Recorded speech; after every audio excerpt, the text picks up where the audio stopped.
Muy buenas tardes a todos, bienvenidos a la tarde de 24, bienvenidos a MMD. Ya estamos arrancando con todo la tarde. Y hay mucha atención puesta a lo que está sucediendo en Bali, en Indonesia, donde está desarrollando la cumbre del G20, por dos motivos. Por un lado, porque llegan noticias económicas después del encuentro entre Alberto Fernández y Xi Jinping, del presidente chino, fundamentalmente por el tema de las reservas del Banco Central. El Banco Central sigue perdiendo reservas, sigue perdiendo dólares. Hay una situación muy preocupante sobre lo que está sucediendo con las reservas del Banco Central y es clave para los próximos meses de la economía argentina que esta pérdida de reservas se frene. Ahora vamos a contar cuál es la negociación con el gobierno chino, si eso puede ayudar o no. Y por otro lado, mucha atención sobre la salud de Alberto Fernández, porque sufrió en el día de hoy, hay 12 horas de diferencia con Indonesia, tenemos 12 horas de diferencia.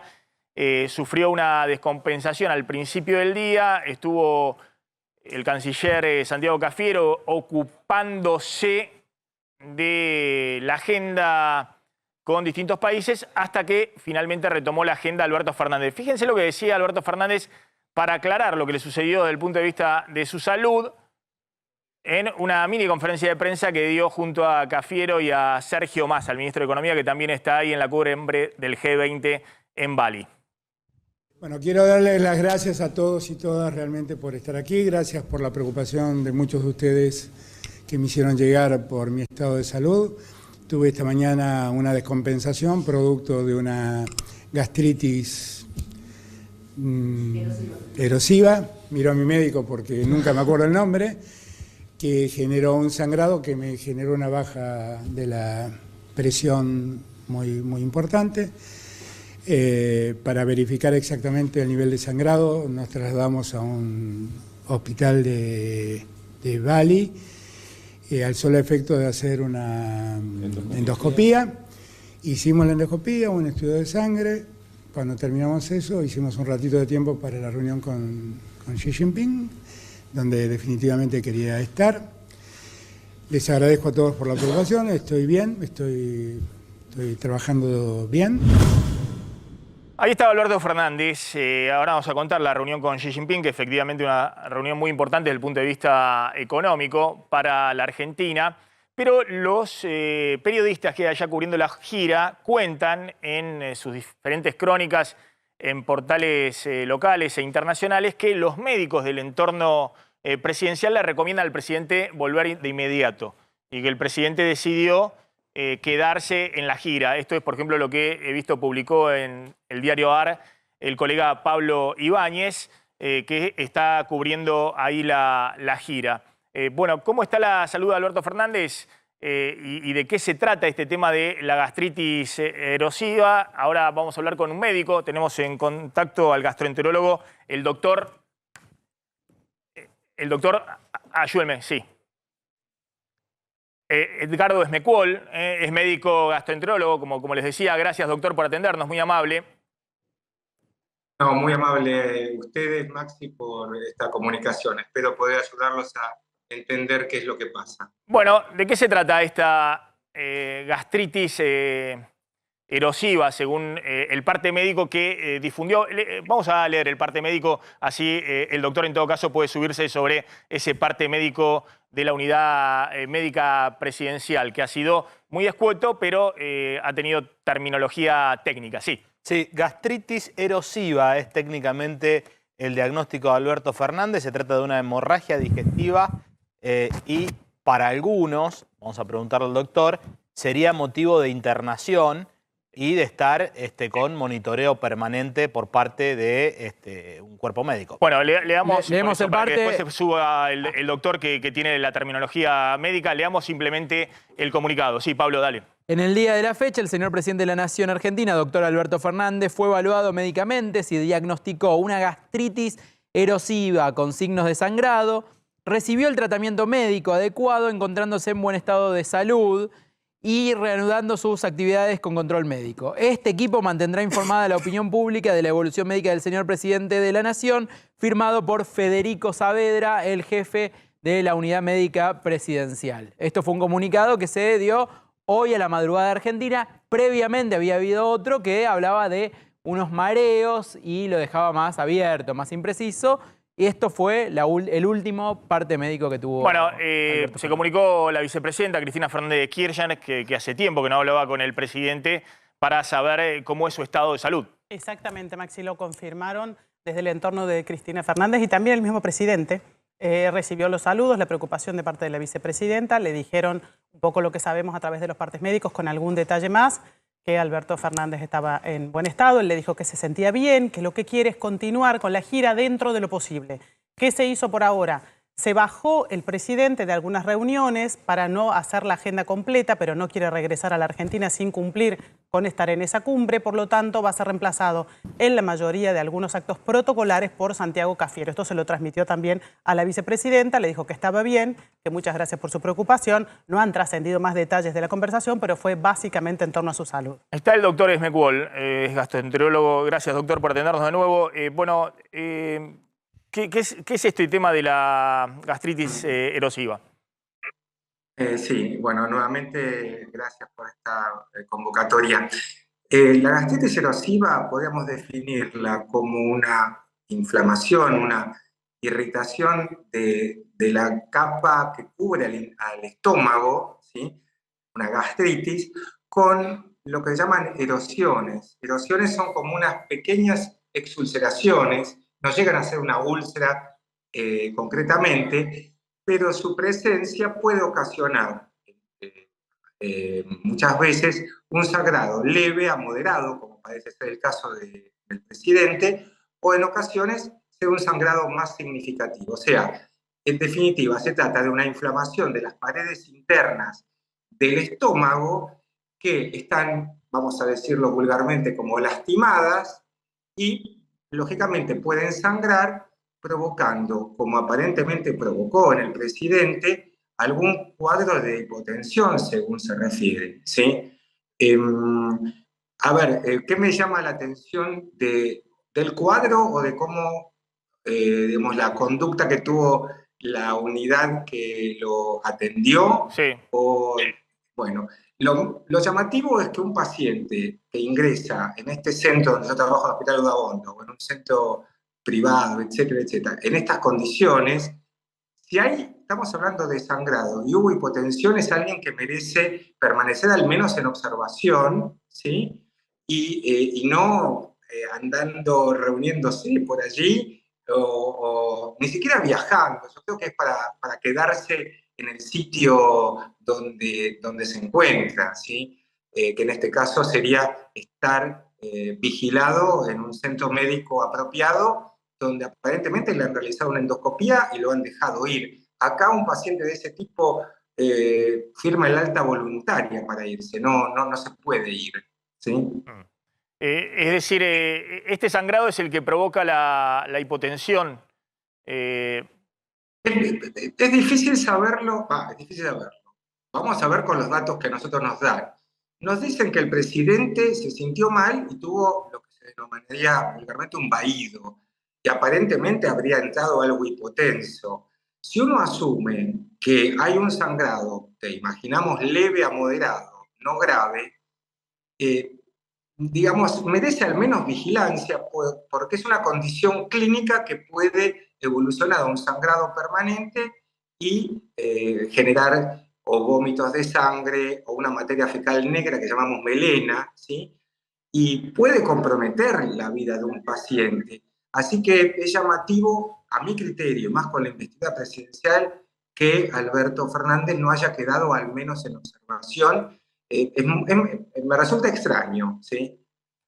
Sí, lo que comentábamos es que colegas que están allá en Bali, evidentemente porque han hablado tal vez con los médicos del entorno presidencial, claro que los médicos estaban recomendando el regreso, pero bueno, al parecer el presidente decidió continuar la gira, que en realidad tampoco le falta mucho porque estaría volviendo ¿cuándo el presidente a la Argentina? El jueves tendría que volver tras paso por Madrid. A ver, veamos, Maxi. en la mejor, digamos, él ha decidido o ha tenido algún consejo médico que le ha permitido salir del hospital. En el mejor de los casos, hay una medicación que seguramente le administraron que se llama inhibidores de la bomba de protones, que es una medicación que hace que haya menos acidez. Se me ocurre que más allá de la dieta que él venía realizando, le deben haber dicho que no tome alcohol, que no coma la comida asiática, que sabe ser muy poderosa en términos de picantes, etc. Y en el mejor de los casos, su curación de la mucosa, del tapizado va a ser bueno y él se va a sentir mejor. Pero a mí me genera duda el hecho de que cuando hay un poco de sangre en la cavidad gástrica, y a uno lo pone mal, o sea, lo pone en alerta, porque, digamos, es una circunstancia, es como una canilla que está abierta. Está bien, está más difícil que se cierre si uno anda comiendo cualquier cosa. Y esto, entre las causas que se mencionan, esta gastritis erosiva reconoce en general circunstancias de estrés. Yo no creo que ninguna de estas reuniones sean muy pacíficas o el momento político que estamos viviendo A ver, ayude a esa curación. Una última pregunta. Doctor, ¿qué diferencia hay entre esta gastritis erosiva y una úlcera, por ejemplo? ¿Esto pudieron detectarlo a través de la endoscopía que se le realizó al presidente estando allí esas horas internado? Sí, la pregunta es clave. Uno dirá que las erosiones son hijas menores de una úlcera. Son como pequeñas lastimaduras, hasta tienen un diámetro determinado. Una úlcera duodenal es una circunstancia más severa. El parte que ustedes dicen no la mencionan. Una úlcera sabe provocar más hipotensión que la gastritis erosiva que se informa, pero uno no tiene por qué dudar del informe de la gastritis erosiva, que puede sangrar y el sangrado es más leve. En resumidas cuentas, frente a su pregunta, una úlcera es algo un poco más complejo, ahí sí seguro que no salía de la internación, y de hecho la úlcera duodenal, cuando está sangrando, tiene un tratamiento que se hace a través de la endoscopía. En la misma endoscopía que uno realiza para hacer el diagnóstico, puede yugular, digamos, poner una especie de impermeabilizante para que no siga sangre. Doctor, gracias. Muy gráfico, muy claro. Le agradezco por sus conceptos, por la intervención. Ahí estaba el doctor Smekuol, que es médico gastroenterólogo. Alberto Fernández está en esta gira del G20, después de su paso por Francia, y hoy tuvo una reunión con Xi Jinping, con el presidente chino, una reunión en la cual la Argentina obviamente va en una situación de máxima debilidad por lo que está pasando con las reservas del Banco Central, y la información que deja trascender el propio presidente es que se va a ampliar el swap de monedas con China en 5.000 millones de dólares. Hoy las reservas del Banco Central brutas están en 38.000 millones de dólares, pero más de 20.000 millones de dólares son yuanes chinos. Es decir, no son, están ahí para decorado de las reservas. Después hay unos 14.000 millones de dólares que son los encajes de los depósitos privados en dólares en el sistema financiero. Es decir, el Banco Central los contabiliza como reservas, pero esos son dólares de los depositantes en el sistema privado. Y después hay, sí, unos 5.000 millones de dólares que son las reservas netas del Banco Central, que son los dólares verdaderos que tiene el Banco Central. Es todo lo que tiene hoy el Banco Central y lo que tiene que administrar, y lo está haciendo con restricciones y cepos por todos lados, para pasar el verano, porque son meses en los cuales el Banco Central siempre pierde dólares. De hecho, fíjense en lo que ha pasado en los últimos días con la venta de dólares del Banco Central. Venimos en un ritmo que claramente es insostenible en el tiempo. Mostremos la placa de las reservas del Banco Central. Las reservas crecieron en 5.100 millones de dólares en septiembre con el dólar soja. Y después de pasado septiembre, con el dólar soja a 200 pesos, ya perdieron 490 millones de dólares en octubre. Y lo que preocupa es el ritmo de noviembre. En noviembre, en 10 días hábiles, hasta ayer vendió 100 millones de dólares el Banco Central y lleva perdidos 865 millones de dólares.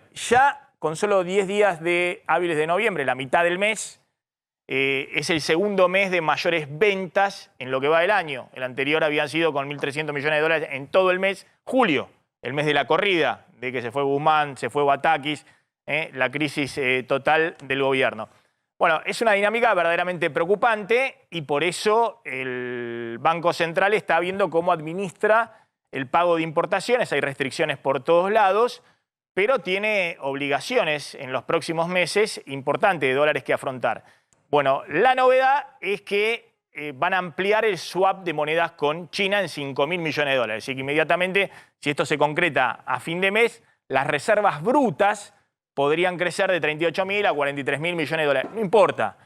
El problema es que mientras no acordemos algo más con el Banco Central de China, eso siguen siendo reservas brutas, no son dólares que se le puede dar a los importadores para que paguen importaciones. Y la pregunta es si hay una negociación adicional o no con China para poder o convertir parte del swap de monedas con China en dólares para poder usarlo para pago de importaciones, o al menos poder usar los yuanes para pago de importaciones desde China. Con China tenemos hoy el principal déficit comercial bilateral, 6.000 millones de dólares de déficit con China, que lo estamos pagando, lo estamos cubriendo también con dólares de las reservas. Está Cristian Butelar. Cristian, gracias por atendernos, muy amable. ¿Ves con preocupación cómo estás viendo esta dinámica, ¿no? Lo que estábamos mostrando de las reservas, todos estamos viendo, bueno, como todos los días 50, 100 millones de dólares, pese al cepo reforzado por todos lados y las críticas muy fuertes de distintas empresas y del sector productivo diciendo que están paralizando producción porque no tienen insumos, no le dan los dólares para pagar insumos. Bueno, el Banco Central está en una dinámica de pérdida de dólares todos los días. Y en el medio se anuncia esto que a veces no sé si es mejor o peor anunciarlo, porque en general lo que muestra es la fragilidad en la que estás. Si estás anunciando que estás ampliando el swap de moneda con China es porque te estás dando cuenta de que todos están mirando a ver cuántos dólares te quedan en las reservas.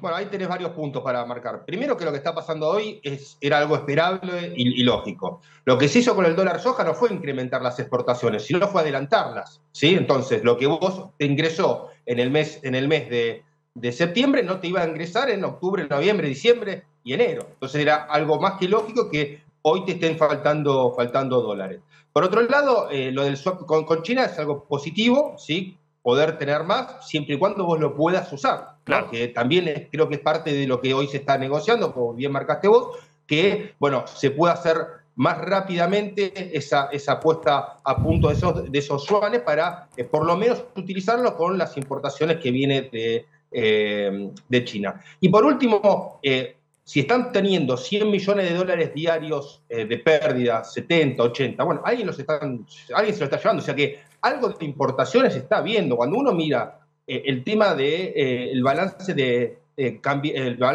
comercial y me analiza tanto por precio como por cantidad, se está importando más. O sea que entiendo que hay sectores que les falta, que necesiten importar más, y ahí lo que tienen que ajustar es realmente quién está importando y si están importando realmente lo que se necesita o están importando porque es otra forma de comprar dólares, ¿no? Muchas empresas han importado y tienen sus galpones llenos de mercadería importada porque era la única forma que podían, digamos, acceder a un tipo de cambio dadas las restricciones. Bueno, eso ya pasó, ahora habrá que ajustar realmente quién es el que puede ingresar, y el problema de fondo sigue estando. Y el problema de fondo es que mientras vos tengas un cepo con el nivel de fortaleza que tiene este cepo, dólares genuinos no te van a entrar. Y ese problema lo vas a seguir arrastrando hasta que en algún momento decidas ordenar un poco el tema cambiario y no tener 40 tipos de cambio distintos que lo manejás a dedo, o que elegís quién puede y quién no importar. Argentina tiene que buscar, no te voy a decir ya porque es imposible, pero tiene que buscar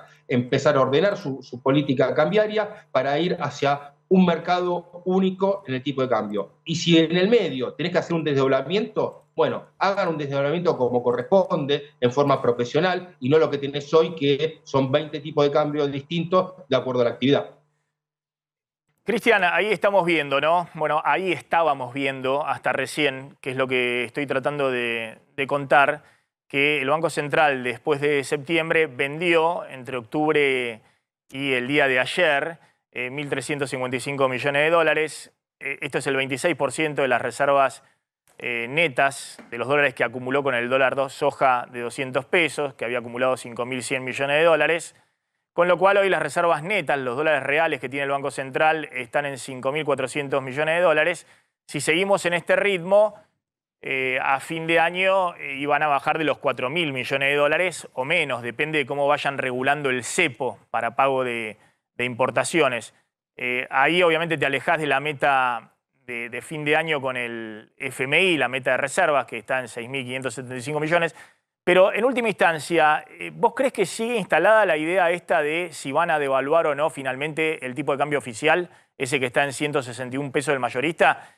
Porque Massa ha dado todas las señales posibles para decir, miren, voy a hacer cualquier cosa, la economía se va a ir a la recesión, vamos a cerrar el grifo total de las importaciones, se paralizará la producción, lo que sea, pero lo último que voy a hacer es devaluar el tipo de cambio oficial, porque eso generaría un envión inflacionario adicional y además le quebraría toda la confianza en la política económica, porque acaba de cerrar un acuerdo de precios por 4 meses con aumentos de 4% mensual y en algunos casos precios congelados.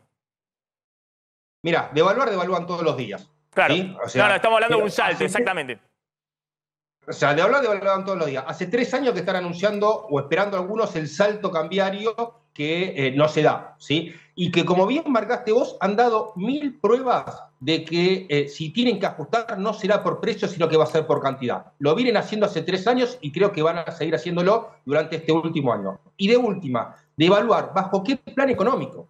Claro. Porque devaluar por sí solo no te va a solucionar el problema que vos tenés si te seguís emitiendo dinero porque tenés un déficit fiscal creciente, si seguís con el cepo como tenés actualmente.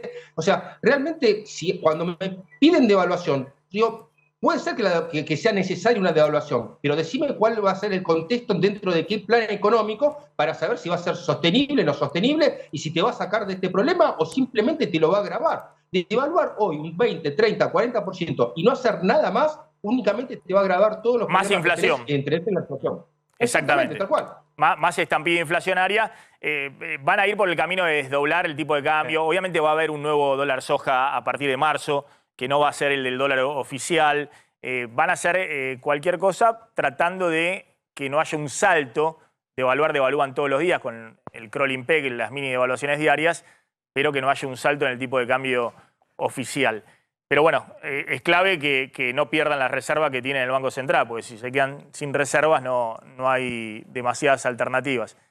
Cristian, gracias. Tampoco van a tener crecimiento de reserva sostenible cuando vos tenés un cepo en el nivel que lo tenés. O sea, ¿quién va a traer sus dólares a invertir a la Argentina si después no lo va a poder sacar libremente si así lo necesita? Si no resolvés el tema del cepo, podrás tener crecimiento de reservas por algún desembolso de algún crédito internacional, por lo que te pueda aportar la cosecha, pero siempre el saldo te va a terminar dando negativo. Gracias. Ahí estaba Cristian Buteler. Fíjense la entrevista que dio antes de ir a Bali en su paso por Francia y un nuevo encuentro con el presidente Macron. La entrevista que dio en la televisión francesa Alberto Fernández. Y el periodista Marc Perelman le pregunta por la inflación en la Argentina. Y fíjense lo que contesta el presidente. La situación en Argentina, hay mucha inflación. Se habla tal vez de 100% al final del año. El gobierno está tomando medidas, pero parece que no alcanza para frenar la inflación. Es que tenemos exactamente el mismo problema que tiene todo el mundo, ¿no? Nosotros, para que la gente también se sitúe, hace 15 años que tenemos una inflación de 2 dígitos. Cuando yo llegué al gobierno la inflación era del 54%. La guerra ha hecho que esta inflación se dispare como se disparó en todo el mundo. Multiplicamos por 2 la inflación que teníamos, cuando en otros lugares del mundo se multiplicó por 8, por 9 y hasta por 10. Lo cierto es que es un problema que estamos trabajando porque la inflación definitivamente afecta a los asalariados, a los que viven de un salario. Y lo que hacen es restarle valor al salario de la gente. Estamos trabajando mucho en eso, con la dificultad de que estamos en un mundo globalizado, que el precio de las energías ha subido, que el precio de los alimentos ha subido. Y la combinación de ambas cosas generan este problema. Pero eso también, lo que usted dijo, puede ayudar a Argentina, ¿no?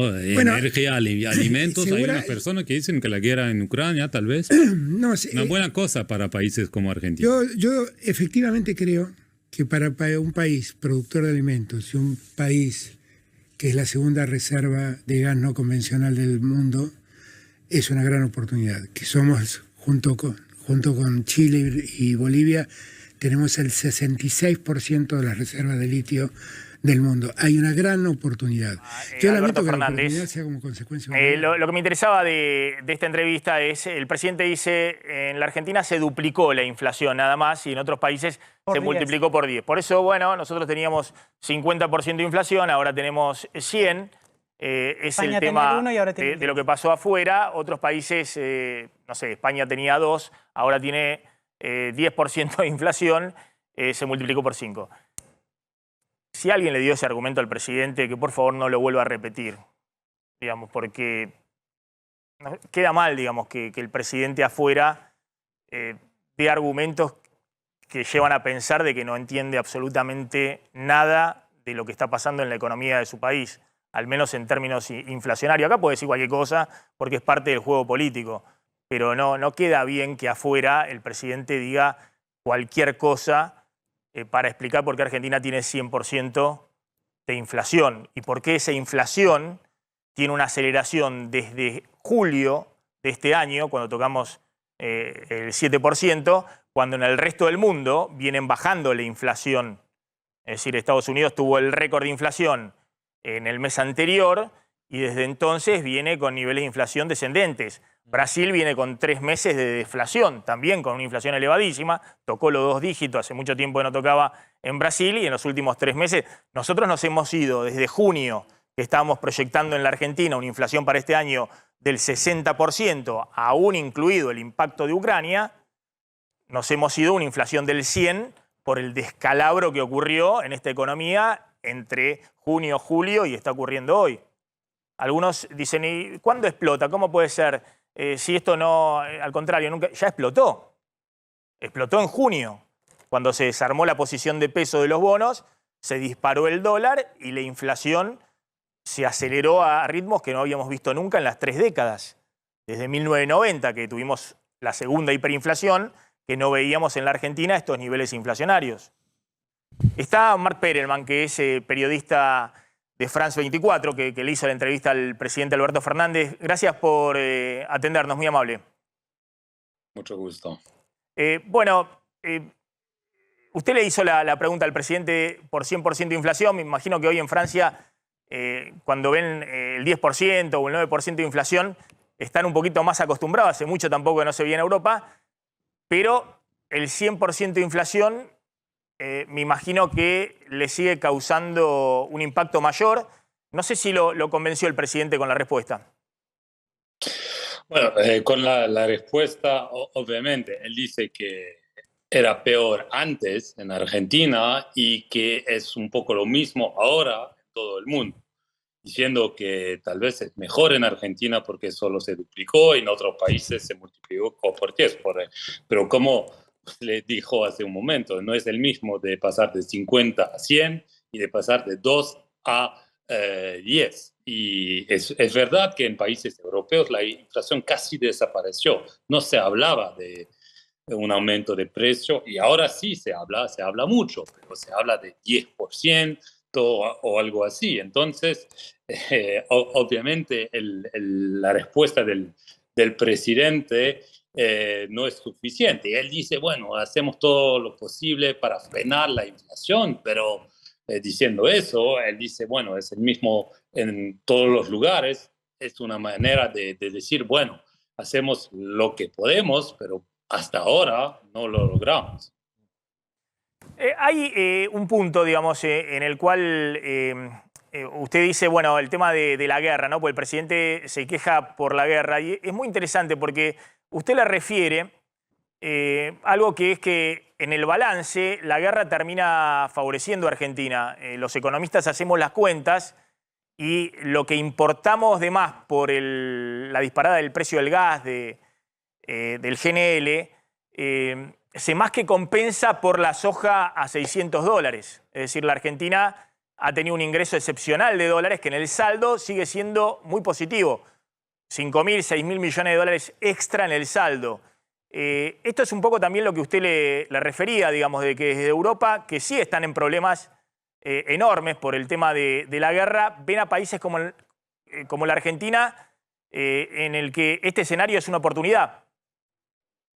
Sí, obviamente, porque en Europa ahora la gente se da cuenta que electricidad no es algo tan natural, era así, pero ahora no hay gas ruso, no habrá petróleo y la gente dice, bueno, no hay que calentarse tanto en el invierno que empieza ahora mismo y eso es un tema muy nuevo. Entonces, y hay países como sí, Argentina, como Qatar.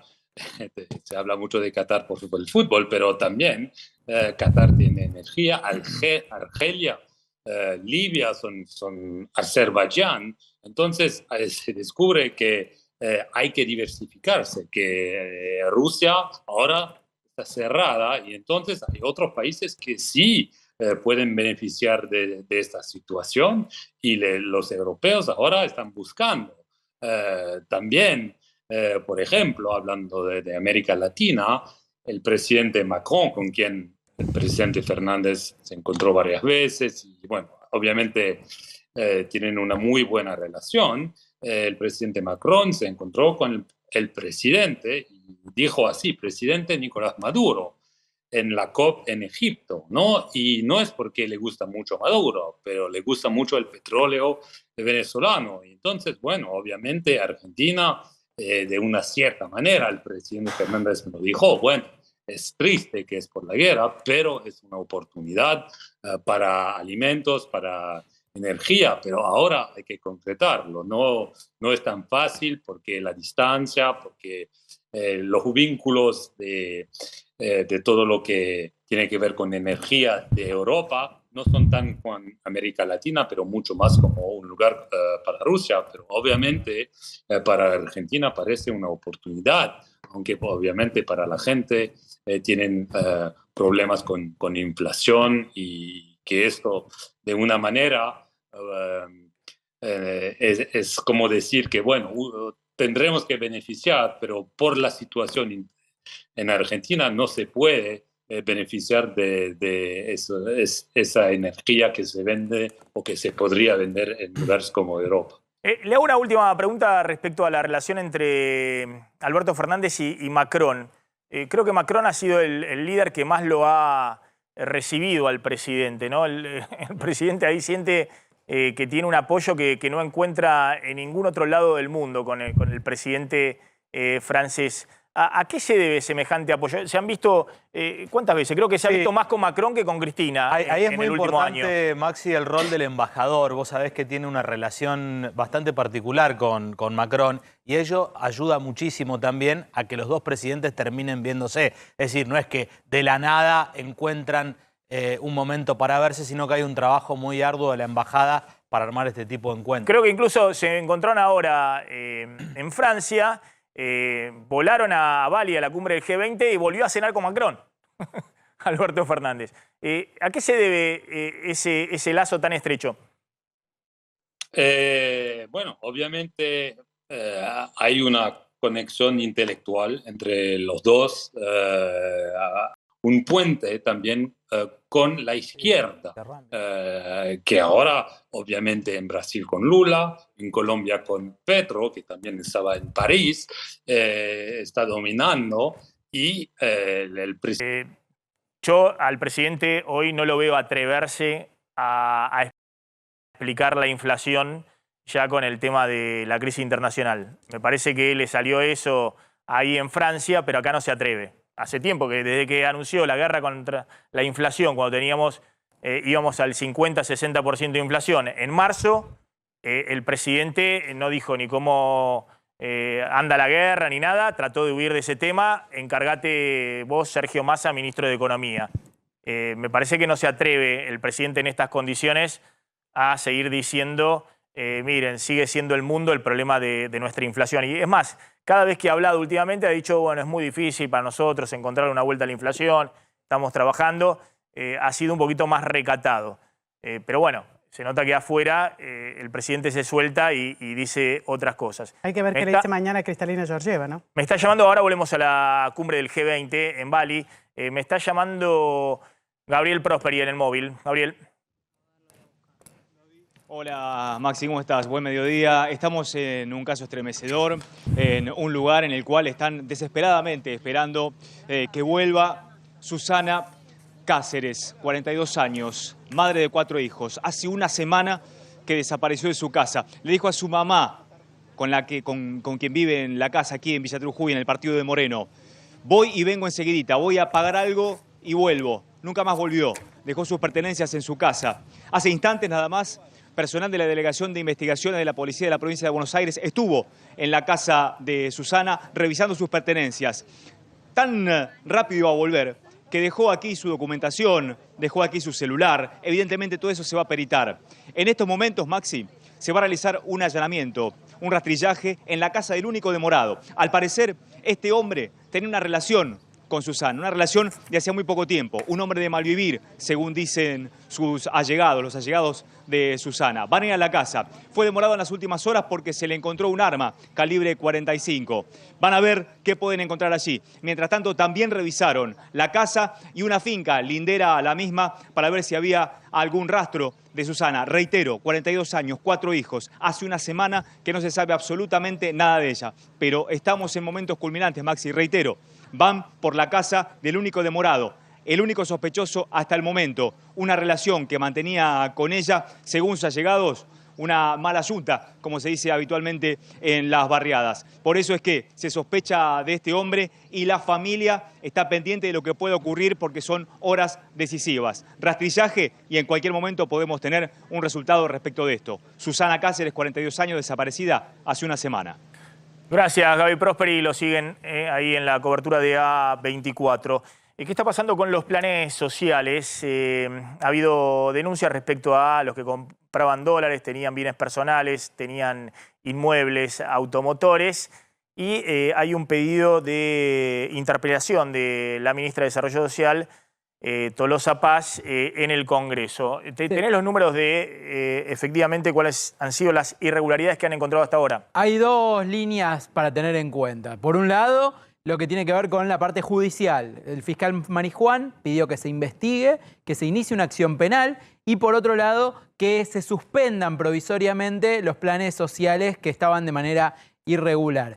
Eso por un lado. Y por otro lado, la vía política, donde se pide la interpelación de la ministra Victoria Tolosa Paz para saber efectivamente qué pasó con esos planes sociales que estaban dados de manera irregular. A ver si podemos ver las placas que teníamos recién en pantalla para poder contar un poco. A ver, tenemos del total de planes sociales que se asignaron, 35.398 personas habían comprado dólares en los últimos 6 meses.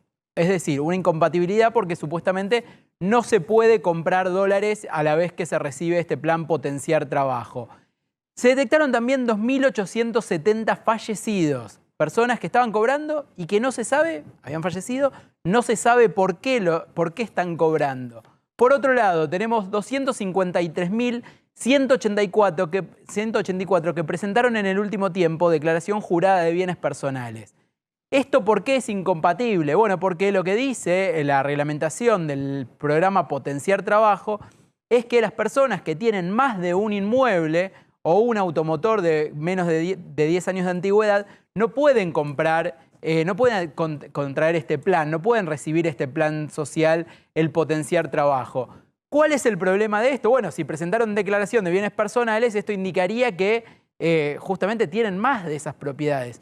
Acá igual, Maxi, te quiero decir, hay un gris, porque una vez que una persona entra en el régimen de bienes personales no sale nunca más y quizás hay algún motivo por el cual tuvo que presentar una declaración y aunque no tenga que pagar, igual tiene que presentar todos los años. De todos modos, es raro que un beneficiario esté contratando un contador para poder comprar este plan, contratar este plan, etc. Bueno, después, 52.987 son propietarios de más de un inmueble o automotor. Esto es lo que yo te comentaba antes. o recibieron ingresos en los últimos 6 meses 44.235, 10.477 tienen un auto de menos de un año de antigüedad, 8.019 cobran jubilación o pensión, 209 tienen plan de medicina prepaga u obra social. Esto estamos hablando de un universo de 1.200.000 planes aproximadamente. Lo que muestra es que por lo menos los controles cruzados que hace el propio gobierno sobre los planes sociales son irregulares o son deficientes. Y también hay que decir esto, y esto es lo que pone en alerta a los movimientos sociales. ¿Por qué esto sale ahora a la luz? Ahora lo contás. Ahora contás por qué sale esto ahora a la luz. Está la diputada Graciela Ocaña, diputada de Juntos por el Cambio. Gracias, diputada, por atendernos. Ustedes están pidiendo la interpelación de la ministra de Desarrollo Social, Tolosa Paz. Buenas tardes. Sí, así es. Estamos pidiendo que se presente la ministra para dar explicaciones. Hay proyectos que piden la interpelación. En mi caso particular, junto a otros diputados, hemos pedido que se presente en la Comisión de Acción Social y Salud, que es la pertinente para entender este tema en forma urgente esta semana. Queremos que venga a explicarnos cuáles son las organizaciones que habrían llevado adelante este fraude. Hay que recordar que el plan Potenciar Trabajo se entrega solamente a través de estas organizaciones, un programa creado por Alberto Fernández en el 2020, y del cruce de datos surge que el 21% de los beneficiarios no cumplen con lo establecido por el programa para ser adjudicatario. Maxi, nosotros vemos con preocupación porque tenemos fallecidos y sabemos que los jubilados, aún con problemas de movilidad, aún con graves enfermedades, todos los meses tienen que ir a dar cuenta de que están vivos para cobrar lo que aportaron durante toda su vida, lo que le corresponde. En este caso, no entendemos por qué no se hizo ningún tipo de control antes, y la preocupación es que el gobierno la semana pasada ha anunciado que va a dedicar el 30% de la obra pública justamente a través de cooperativas que llevan adelante este programa. Entonces, la verdad es que no entendemos qué capacidad tienen las cooperativas o el Estado para llevar adelante obra pública. Estamos hablando de obras de hasta 300 millones de pesos, cuando al mismo tiempo vemos que han cobrado una infinidad de personas que no estaban en condiciones. Evidentemente, diputada... Esto pasa porque tenés en los dos lados del mostrador a los dirigentes, como en el caso de Emilio Pérsico, que es el responsable, el secretario a cargo de este programa, y por otro lado es el que maneja el movimiento social que más de estos planes ha recibido. Claro, eso le iba a preguntar, digamos. Evidentemente también hay una interna muy grande dentro del gobierno entre los que están sentados en el Ministerio de Desarrollo Social, los que están del otro lado de organizaciones sociales y la izquierda que está en la calle, ¿no? Que son los únicos que se movilizan, ¿no? Las organizaciones sociales de izquierda que no se alinean con el gobierno. Sí, así es. Seguramente esto quizás responda este descubrimiento o este cruce que se hizo y que detonó, te diría, esta grave irregularidad, por ahí por cuestiones internas, pero lo cierto es que estamos hablando de plata, de dinero público, sí, en una defraudación al Estado muy importante. Y también hay que recordar que nadie ingresa al programa, a estos programas, si no es a través de alguna de las organizaciones sociales. Nosotros queremos saber cuáles son las organizaciones que más irregularidades tienen, y también queremos saber por qué la ministra ha decidido dar de baja las auditorías que se habían pedido el ministro anterior sobre los programas a las universidades nacionales. Bien.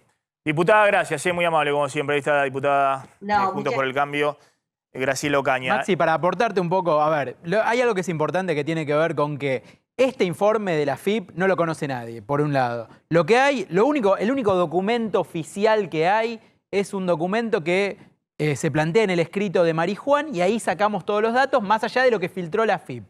¿Por qué se filtra ahora? Esa es la pregunta. Porque planes sociales hay siempre, e irregularidades siempre hay y va a haber. Esto tiene una intencionalidad política y hay que decirlo. Hoy la AFIP lo maneja un hombre cercano a Cristina Kirchner.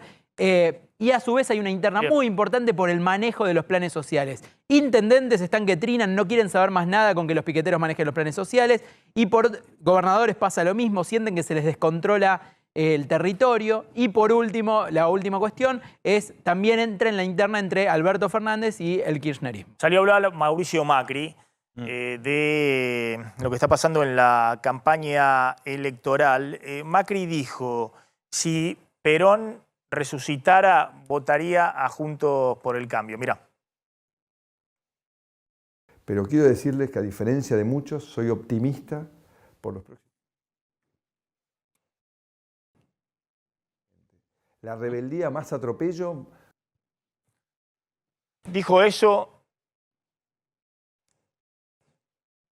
Los que defendemos a los que trabajan somos Juntos por el Cambio. Si Perón resucitase hoy, se afiliaría Juntos por el Cambio, porque es el que defiende a los que trabajan. Ellos defienden todos los privilegios de los que no trabajan, ¿no? Como de vuelta este otro señor Palazzo, que quiere de vuelta restablecer privilegios en el Banco Provincia. Todos privilegios a costa de ¿quién? De los pobres señores argentinos que se levantan a las 6 de la mañana, salen a trabajar y trabajan hasta que termine el día. Bueno, ahí estaba Mauricio Macri. Sí, de otras definiciones también. Viste que se especula mucho, Maxi, respecto a una eventual candidatura de Mauricio Macri a presidente. Textualmente dijo, no me gusta que me bajen ni que me pongan en la pelea electoral. Como diciendo, todavía no está definida mi posición respecto al año que viene. Parece que lo pone de muy mal humor, y esto te dicen en el entorno del expresidente Macri, que lo quieran jubilar de la política, que le digan, tu momento se terminó, estás out, pero también lo pone de mal humor que ya lo pongan directamente como candidato a presidente. Sigue orejeando Mauricio Macri y después en la entrevista esta que dio ayer, otra de las definiciones polémicas. Pero espera un segundo, ahora vamos a la definición polémica, pero vos estás diciendo que sigue prendido en la carrera 2023. Yo no lo digo, porque lo dice él. Textualmente, cuando dice, no me gusta que me bajen ni que me pongan en la pelea electoral, y no descarta ir de candidato a presidente, y dice que no le gusta que lo saquen de la pelea, bueno, sigue jugando con eso, ¿no? Y obviamente no tiene por qué tampoco definirse ahora, capaz que hace a la magia de la sorpresa el no definirse. ¿En qué lo beneficiaría Mauricio Macri hoy decir soy candidato a presidente? ¿Por qué no seguir orejeando y ver también qué hace Cristina Fernández de Kirchner, cómo le va a Bullrich, cómo le va a Larreta? Sigue ahí expectante el expresidente. Maxi, ¿sabés que mientras Macri estaba diciendo eso en un canal de televisión, en otro canal de televisión estaba Horacio Rodríguez Larreta y pedía una interna? Me siento cómodo en una interna con quien sea para debatir ideas. Sea con los radicales, con Mauricio Macri o con quien sea. O sea, también cuando Macri dice esto, le está hablando a Horacio Rodríguez Larreta, que a la par estaba diciendo y subiéndolo al escenario, que es lo que no quiere Macri, ¿no? Lo estaba subiendo a Macri al escenario Rodríguez Larreta. Una pelea con final abierto que probablemente recién en marzo o abril tenga una definición. Fuerte Larreta porque directamente lo está subiendo y está diciendo... No habló de otros candidatos. Veamos la placa de nuevo, que estaba bien la placa, porque justamente están enfrentados los dos y efectivamente por primera vez Larreta ya lo nombra directamente a Macri. Sí. Dice, bueno, vamos a ir a una interna con quien sea, con Mauricio Macri, está diciendo que quiere ir a una interna con el expresidente. Y no la nombra Patricia Bullrich. Si el expresidente se anima en el 2023 a jugar su candidatura. Fíjate también otro dato que tiene que ver con pequeños símbolos que dicen muchísimo en política. ¿Te acordás la semana pasada que Mauricio Macri los llamó a un desayuno a Patricia Bullrich y a Horacio Rodríguez Larreta después de los cruces tan fenomenales que hubo? Bueno, en un primer momento ese desayuno iba a ser en la oficina de Mauricio Macri, en Vicente López.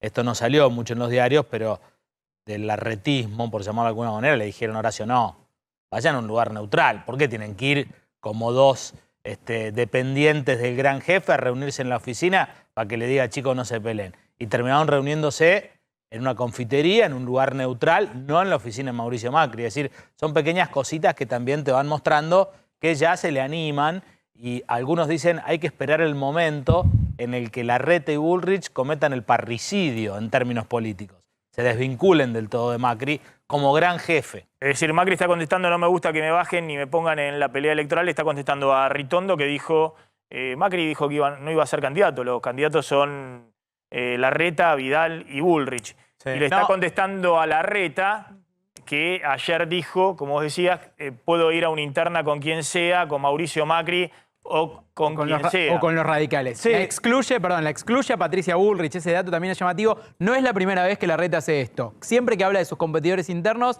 hasta ahora no hablaba de Macri, pero a Patricia la corría o hablaba de Macri, pero en otros términos, nunca en una competencia abierta electoral. Sí, igual Ritondo no había dicho que Macri no iba a presentarse. Dijo, nunca expresó la voluntad de ser candidato, pero no es que lo sacó de la candidatura. Dejó también, al igual que lo hizo Macri anoche en un programa de televisión, dejó expectante. Dejó abierto. Dejó abierta la posibilidad. Un Ritondo que ya se lanzó con todo como candidato a gobernador, estuvo ayer en Pinamar. Estuvo el intendente Mar del Plata también, Montenegro, estuvo Yesa, se lanzó con todo como candidato a gobernador. Bueno, Macri también tuvo ahí un desliz que fue muy criticado respecto a el Mundial y las chances de los distintos equipos. Esto dijo el expresidente Macri. Portugal, muy buenos jugadores. Francia tiene muy buenos jugadores, último campeón. Y Alemania nunca se la puede descartar, porque raza superior, siempre juegan hasta el final. Bueno, venía hablando de otros equipos, ¿no? Sí, hablaba de todo y a los alemanes hay que tenerles miedo. La palabra raza, raza, ¿no? Fue lo que hasta los, y raza y superior también, ¿no? No, pero podría haber dicho son jugadores superiores, claro. Un equipo superior. Claro, digamos que es... Bien, vamos a hablar en un ratito con Leo Piccioli de los despidos que están ocurriendo en las empresas tecnológicas. Ojo que hubo una seguidilla de despidos grandes. Empezó con Twitter, siguió con Facebook, ahora Amazon. Hay miles y miles de despidos. Y le vamos a preguntar si esto es solamente en Estados Unidos o en todo el mundo, estos despidos que están aplicando las empresas tecnológicas. Se pone en marcha precios justos, Candelaria. Exactamente. Bueno, el gobierno lanzó hace algunos días, Maxi, la aplicación que primero se pudo bajar en los teléfonos que son iPhone y recién hace poquitas horas se autorizó para los Android. Se hicieron más de 100.000 descargas desde que se anunció el viernes. Esto Matías Tombolini lo destacó, dijo, sin que le hiciéramos publicidad, la aplicación ya tiene 100.000 descargas en los teléfonos. Lo que podés hacer básicamente es que podés bajarte la aplicación, nosotros ya lo hicimos, y podés tratar de escanear el QR de un producto cuando vas al supermercado. Bueno, en este momento no tenemos ninguno, pero también podés ver la lista de lo que vale cada producto. En principio iban a ser 1.500, finalmente fueron 1.745, se agregaron 245 más. Son precios que están acordados por 120 días, con un aumento del 4% ahora y otro 4% desde aquí hasta marzo.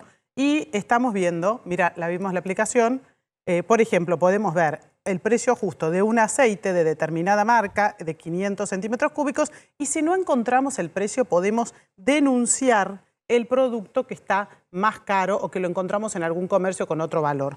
Si te bajás la aplicación podés ir escaneando y viendo lo que están diciendo de algunos supermercados, algunas asociaciones de consumidores que ya salieron a ver qué estaba pasando con el tema del precio de los productos, es que incluso hay algunos supermercados, tal vez no de grandes cadenas, con tantas terminales o puntos de venta, donde estos mismos productos se pueden conseguir a precios inferiores. Es decir, estemos atentos porque así como vamos a encontrar casos en los que están violando los precios y podemos denunciarlos a través de la aplicación para asegurarse que se cumpla, también puede ocurrir que encontremos el mismo producto más barato en algunos supermercados, sobre todo de cercanía.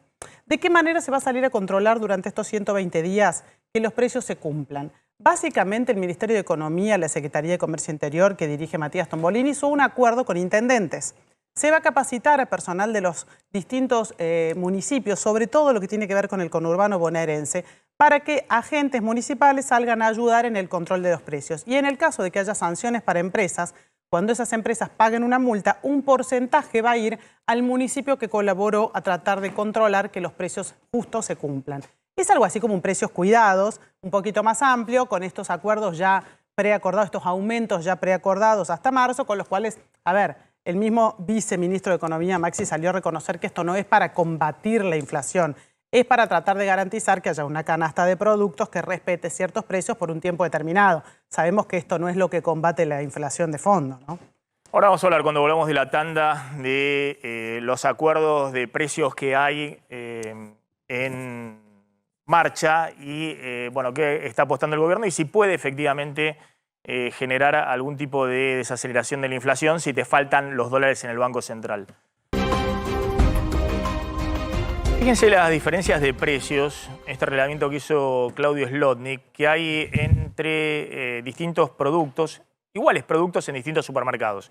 Por ejemplo, galletas surtidas, 400 gramos, es el mismo producto. El mismo producto en el supermercado A está a 367 pesos, en el supermercado B 510 pesos. Casi 40% de diferencia. Es el mismo producto en dos supermercados del mismo barrio, ¿eh? Estamos hablando del mismo barrio. Acá no hay una cuestión de flete, distancia, lo que fuera. Gaseosa Cola, 2,25 litros, en un supermercado 4,84, en otro 650. Esto sale de la aplicación Precios Claros que tiene el propio gobierno y se puede hacer la comparación. 34% de diferencia, dos supermercados en el mismo barrio de la ciudad de Buenos Aires. Fíjate la diferencia, si uno pudiera efectivamente comprar inteligentemente, lo que pasa es que no puedes ir a un supermercado a comprar un producto, a otro supermercado a comprar otro producto. Lavandina, 1 litro, misma marca, supermercado A 178 pesos, supermercado B 212 pesos, 19% de diferencia. Mismo producto, dos supermercados distintos, mismo barrio de la ciudad de Buenos Aires. Yerba, primera marca, 500 gramos, 312 pesos en el supermercado A, 357 en el supermercado B. En todos los casos el mismo Super B, pues si no, no tenemos que ir a 14% de diferencia. Ah, estoy viendo eso.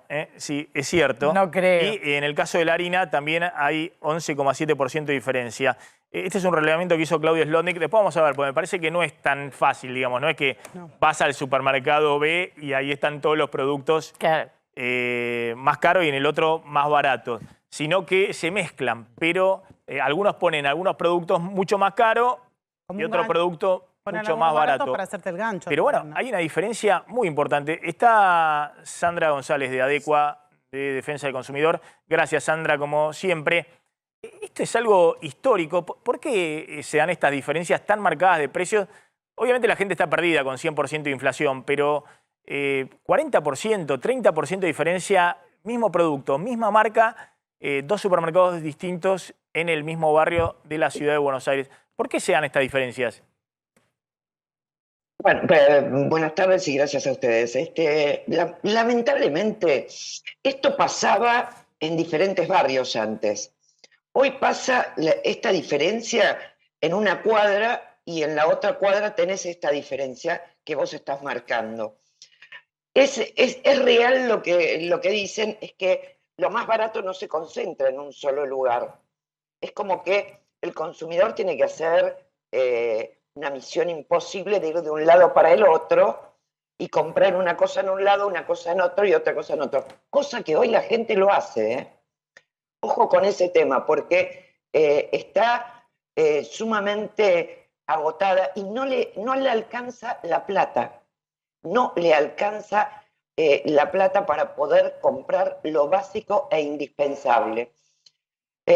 Obviamente que acá en esto está la vivada, el abuso, porque cuando son grandes cadenas o supermercados, todos lo compran al mismo precio.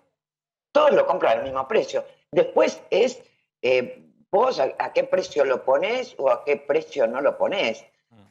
Obviamente que ahí también tenemos que ver las diferencias de lo que son un supermercado, de lo que es un almacén más chica, de lo que es que también vieron que en muchos kioscos se vende una serie de cosas que también uno a veces pasa y dice, bueno, voy a comprar acá. Ahora, el problema de esto es que se da en absolutamente todo. Hay una distorsión de precios tan grande que te lleva a que, la verdad, tenés que estudiar todo esto hoy porque, bueno, la gente va empezando a ver de qué manera puede subsistir y de qué manera puede comprar, con un sobreendeudamiento que tiene el consumidor hoy en la Argentina, que no es un dato menor y hay que prestarle mucha atención a eso. Sandra, ahora te quiero preguntar con tu experiencia con el tema acuerdo de precio, porque la has visto todas, tenés algunos años menos que yo, pero la has visto en los 80, la has visto en todas las décadas y sobre todo desde el kirchnerismo de 2013 hemos visto de todos los colores. Pero tengo un último momento de lo que está pasando en el mercado cambiario en este momento. Candelaria. Sí, porque el dólar blue, Maxi, ya está en los 300 pesos. Es un récord que no se veía desde julio. El número 2 del Ministerio de Economía, pero Massa es un ministro más político, si querés, es el que lleva el hilado fino de la economía en la Argentina. Dijo, no es posible salir del cepo ahora, en línea con lo que comentabas vos. Si haces una devaluación y sale mal, es un rodrigazo, dijo Gabriel Rubinstein, que también admitió que será muy difícil cumplir con el presupuesto 2023. El título de Rubinstein, ¿no? Si haces una devaluación es un rodrigazo. Lo que decimos que viene transmitiéndole el equipo económico a las empresas, que van a hacer cualquier cosa, que van a poner cepo a todo, van a desdoblar, van a dar dólar soja, lo que fuera, pero que no le van a pegar un salto al tipo de cambio oficial. Al general. Al tipo de cambio oficial, claro, que hoy está en 161 pesos el mayorista, que no va a saltar 20, 30% de una, sino que va a ir moviéndose, devaluándose todos los días como hasta ahora, a un ritmo de la inflación. Ahora fíjate... Pero bueno, es fuerte la declaración de Rubinstein porque todos están mirando la reserva del Banco Central y obviamente cuando te quedan muy poquito dólar en el Banco Central no tenés otra que acomodar ese precio para que se recompongan las reservas. Lo que sucede es que, bueno, el gobierno prefiere hacerlo a medida. Sí. Traje esa medida. Si no me traen los dólares de la soja con el dólar a 160, bueno, le pondrán un dólar a 220, 230 en marzo. Y si hay mucha demanda del dólar a 160 para importaciones, que hay una cola larguísima, seguiré restringiendo, pero no me puedo quedar sin dólares en las reservas. Claro, está ahí la tentación, ¿no? Porque fíjate que con el dólar soja, cuando lo subieron por una ventana de, no me acuerdo si fueron 2 meses, hasta fines de septiembre, entraron 5.000 millones de dólares. Restringieron eso, volvieron a la situación anterior y llevan en un mes casi 1.000 millones de dólares perdidos por el Banco Central. La tentación es muy grande a generar un tipo de cambio que sea tentador para los exportadores. Sí, pero es un costo para enorme. Que entren las... Bueno, pero de alguna manera tenés que hacer que los dólares entren, Maxi. Claro, pero ¿Cómo haces perdiendo 1.000 millones en 15 días? No, pero por eso, ojo que todos ven que si hacen un nuevo dólar soja, la economía es más compleja que el sentido común, digamos, ¿no? Si hacen un nuevo dólar soja, que lo van a tener que hacer en marzo, y ofrecen un dólar a 230, 220, lo que sea, para eso el Banco Central tiene que emitir pesos para comprar esos dólares. Pero además marzo es la eternidad, Maxi. De acá a marzo, imagínate que te queda un largo trecho. Esos dólares van a la brecha cambiaria.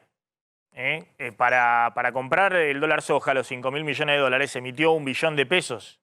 Esos pesos quedan en la economía, si van a bienes presionan la inflación, porque eso tenemos la inflación que no baja del 6%, y si no van al dólar, a la brecha cambiaria. Es decir, no es tan sencillo.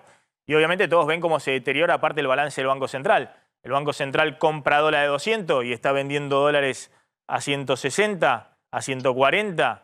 Es decir, eso es una pérdida en el balance del Banco Central que obviamente debilita más la posibilidad de frenar una devaluación en el futuro.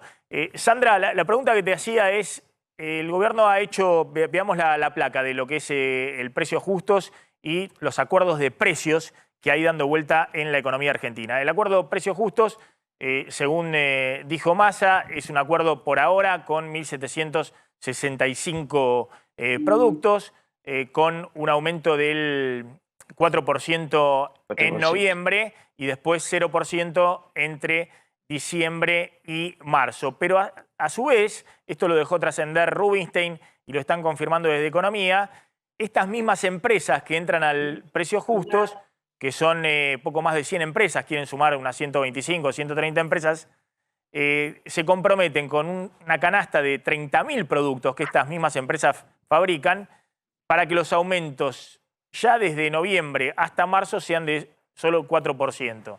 ¿No? Ese es un poco el compromiso. ¿Cuál es el beneficio para las empresas? Supuestamente tienen prioridad en el acceso del dólar barato, el dólar oficial, para la compra de insumos importados.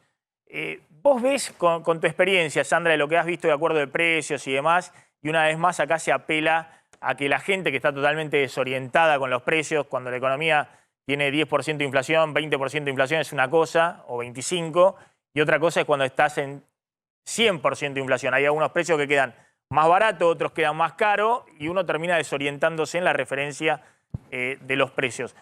¿Vos ves que este acuerdo de precios tiene chance de que se encuentren las góndolas durante 4 meses, durante todo el verano hasta marzo? Sí, a mí me resulta bastante complicado que esto se pueda sostener de acá a marzo, viendo lo que venimos viendo de todos estos meses. Honestamente, si me guío, por ejemplo, en precios cuidados ahora, lo que hay en precios cuidados, hoy en una cadena de supermercados ni la mitad de los 400 productos de precios cuidados están. A ver, hay, sí. Ahora, en cantidad no hay. Y después, bueno, no es solamente la venta en el supermercado. Acá hay que estudiar lo que es la venta. El supermercado vende el 30%. El otro 60% se vende todo en comercio minorista. Comercio minorista quiere decir comercio de cercanía.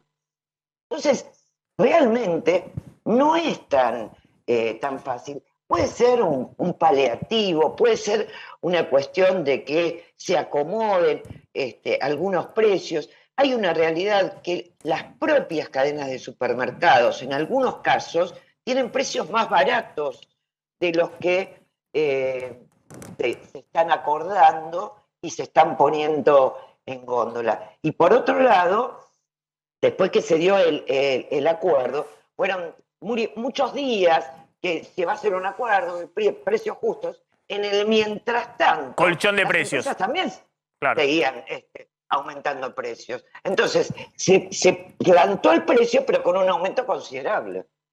Sandra, gracias. Siempre muy interesante hablar con vos. Ahí está Sandra González. Gracias a ustedes. De Adecua. Flor, ¿hay finalmente acuerdo con los residentes médicos en la Ciudad de Buenos Aires? Algo así. Ayer decíamos que habían pasado 20 días de paro por tiempo indeterminado de residentes y concurrentes en la Ciudad de Buenos Aires, pero 50 días de movilización y que estaban reclamando un aumento salarial en el caso de los residentes y por lo menos una ART para el caso de los concurrentes. ¿Qué fue lo que pasó en las últimas horas después de la movilización que decíamos había anoche, la movilización de las velas, de las luces que se hizo en Santa Fe y Juan B. Justo? Bueno, la Asociación de Médicos Municipales llegó a un principio de acuerdo, un acuerdo que implicaría un salario de bolsillo de 210.000 pesos para los profesionales en grado de ingreso y ahí iría aumentando con algunas particularidades para las horas extras y demás. Lo que dicen los médicos que se vienen movilizando es que van a seguir en estado de alerta y movilización, que van a seguir con este paro por tiempo indeterminado hasta que se les asegure por escrito de qué forma se va a hacer efectivo este acuerdo. Pasa que no terminan de confiar muchos de los trabajadores que se vienen movilizando de su propio gremio. Están desconfiando de la Asociación de Médicos Municipales, que es quien se sienta a la mesa de negociación. Algo que también se está dando hoy en día. Digo, dentro de los trabajadores que están precarizados hay una situación y una discusión respecto de si va a haber un bono, una suma fija, algo que los ayude a llegar a fin de año. Y dentro de los trabajadores que sí tienen un marco de registración, lo que se da es también algunos que no creen en su propia representación gremial. Bueno, esto es lo que está pasando entre residentes y concurrentes, así que vamos a esperar, pero habría un principio de acuerdo para esta situación en la Ciudad de Buenos Aires. Ya vamos a hablar del tema de los despidos en el sector tecnológico con Leo Piccioli. ¿Qué está pasando en el sector de gastronomía? Hay un empresario que está conectado que tiene un restaurante de comida tradicional Gustavo Ruel, es dueño de Ceviche. ¿Qué tal, Ruel? Gracias por atendernos, muy amable. ¿Cómo estás, Maxi? Muchas gracias por la invitación. Bueno, ¿cómo se está manejando hoy la gastronomía? ¿Cómo están viendo el tema del consumo y la inflación del 100%? ¿Cuáles son los principales problemas?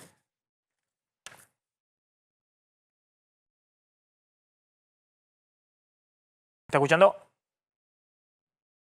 Ahí lo perdí.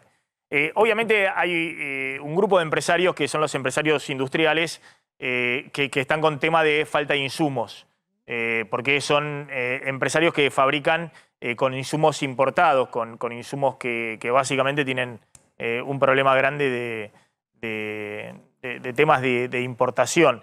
En general, el tema de la gastronomía, bueno, la Argentina es un gran productor de alimentos, salvo algún tipo de gastronomía particular que requiera, no sé, que importar salmón, por ejemplo, o ese tipo de cosas. Pero la gastronomía, la gran mayoría, el 99% de la gastronomía en Argentina es de temas de insumos locales. Ahora, fíjate, Maxi... Espera un segundito, que cierro este tema y ahora me comentás. Ahí está Gustavo Ruel. Gustavo, comentame, ¿cuál es la situación en este momento de gastronomía? Gracias, Maxi. Mira, mucha incertidumbre. Te diría que casi que nos acostumbramos a aumentar precios casi automáticamente porque nos llegan listas de precios cada 15 días, por semana, algunos por mes.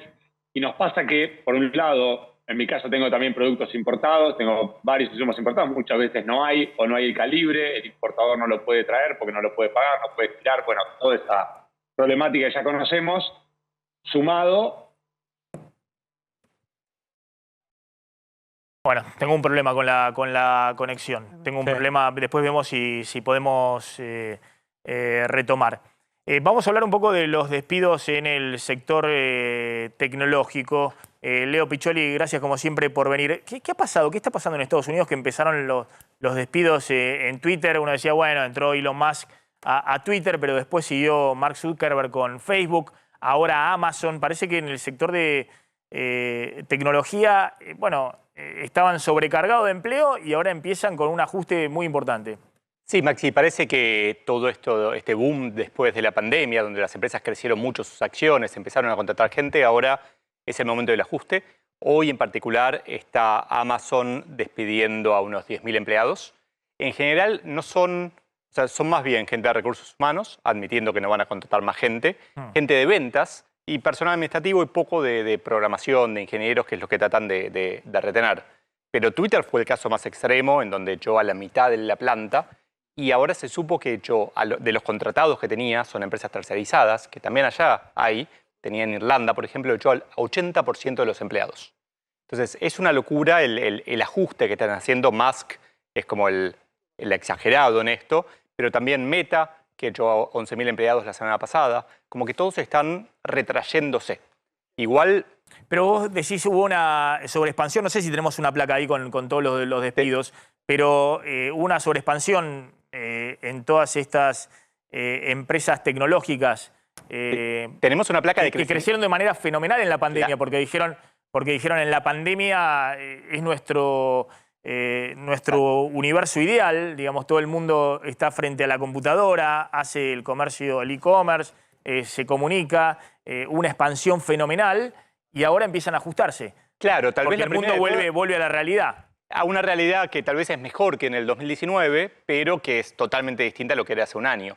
Por ejemplo, Amazon, tenemos la placa con el gráfico de cuánto vale Amazon, perdió el 50% de su valor desde noviembre del año pasado. La cotización de la acción cayó, se desplomó 50%, y cuando el CEO de Amazon, que cambió el año pasado, dejó de ser Jeff Bezos, ve ese valor de la acción, la gente se embala y dice, bueno, ok, estamos bárbaros, contratemos gente, hagamos que esto dure.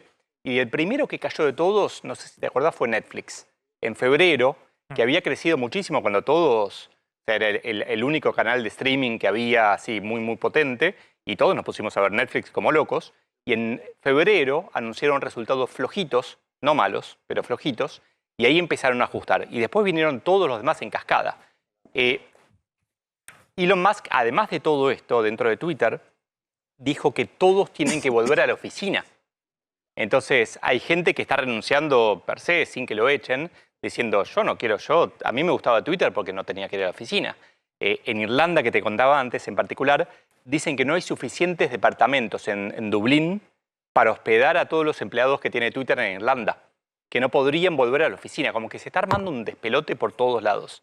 Entonces, es probable que esto se siga replicando en otras de las grandes tecnológicas, pero siempre me parece protegiendo a los programadores e ingenieros, como que tratando de... Han echado, de hecho, la semana pasada Musk echó a un programador que le contestó en público un reclamo que le había hecho y que como muy desprolijo todo. Pero parece que en general esto es más enfocado en la gente de ventas y en la gente de administración y recursos humanos. Esperamos un segundito porque hay un último momento del canal.